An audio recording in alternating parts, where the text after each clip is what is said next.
दोस्तों, क्या आप जानते हैं कि आईपीएल की जो फ्रेंचाइजी के मालिक होते हैं वो पैसे कहां से कमाते हैं? दरअसल उनकी इनकम का कोई एक तरीका नहीं है, बल्कि कई सारे सोर्सेस होते हैं जिनसे हर साल इन मालिकों को करोड़ों की कमाई होती है, चाहे उनकी टीम जीते या हारे। नंबर 1 पर हो चाहे नंबर 8 पर, लेकिन आईपीएल फ्रेंचाइजी के मालिकों को हर साल करोड़ों का प्रॉफिट होता ही होता है। आखिर ये कैसे होता है और इन टीमों के मालिकों को इतना पैसा कैसे मिलता है? तो इसके लिए हम लेकर आए हैं एक डिटेल रिपोर्ट, जिसमें हम आपको एक एक करके बताने वाले हैं कि आईपीएल फ्रेंचाइजी के मालिकों को कहां-कहां से पैसे मिलते हैं। हम आपको आंकड़े भी देंगे और बताएंगे कि कितने सालों में इन आईपीएल फ्रेंचाइजी ने कितनी कमाई की है। दोस्तों, आईपीएल की शुरुआत तो 2008 में हुई थी, लेकिन इसके काफी पहले Lalit Modi franchise based cricket league शुरू करना चाहते थे। उनको ये आइडिया इंग्लिश प्रीमियर लीग से आया था, जो दुनिया की सबसे बड़ी फुटबॉल लीग है, जहां सिटी वाइज टीमें होती हैं और वे आपस में मुकाबला करती हैं। हालांकि उस समय ललित मोदी फ्रेंचाइजी लीग बनाने में सफल नहीं हो पाए थे, लेकिन आईपीएल शुरू होने से एक साल पहले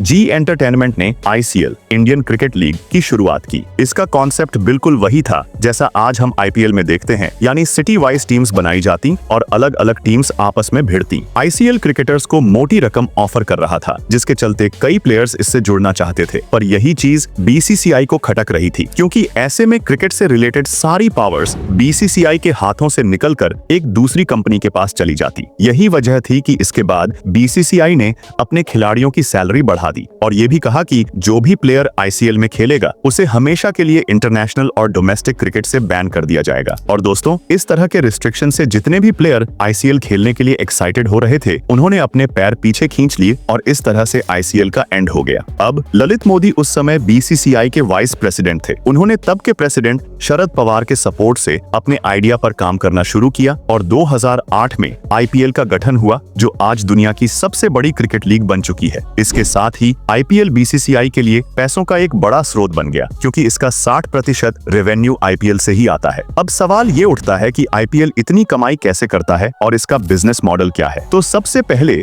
आईपीएल की कमाई ब्रॉडकास्टिंग और मीडिया राइट्स से होती है। आप भी आईपीएल किसी न किसी टीवी चैनल या ओटीटी प्लेटफॉर्म पर जरूर देखते होंगे। इंडिया में क्रिकेट के प्रति लोगों का जुनून तो आपको पता ही है, और जब मैच ब्रॉडकास्ट होता है तो लोग अपने सारे काम छोड़कर टीवी या मोबाइल के सामने बैठ जाते हैं। इस वजह से उस चैनल की व्यूअरशिप बहुत बढ़ जाती है जिस पर मैच दिखाया जा रहा होता है। अब हर चैनल चाहता है कि उसके पास ही आईपीएल के ब्रॉडकास्टिंग राइट्स हों। बीसीसीआई ये राइट्स सिर्फ उन्हीं को बेचता है जो इसके लिए सबसे ज्यादा पैसे दे सकते हैं। 2008 से लेकर 2017 तक सोनी ने आईपीएल के ब्रॉडकास्टिंग राइट्स हासिल किए थे और इसके लिए सोनी ने बीसीसीआई को 8,200 करोड़ रुपए दिए थे। फिर 2018 में स्टार स्पोर्ट्स ने आईपीएल के ब्रॉडकास्टिंग राइट्स खरीदे और इसके लिए 16,400 करोड़ रुपए दिए थे, और वो भी सिर्फ 5 साल के लिए। तो दोस्तों, उस समय ये डील इंडियन टीवी इंडस्ट्री की सबसे महंगी डील मानी गई थी। और लास्ट ईयर 2024 के ब्रॉडकास्टिंग राइट्स स्टार स्पोर्ट्स और जियो सिनेमा ने लिए थे।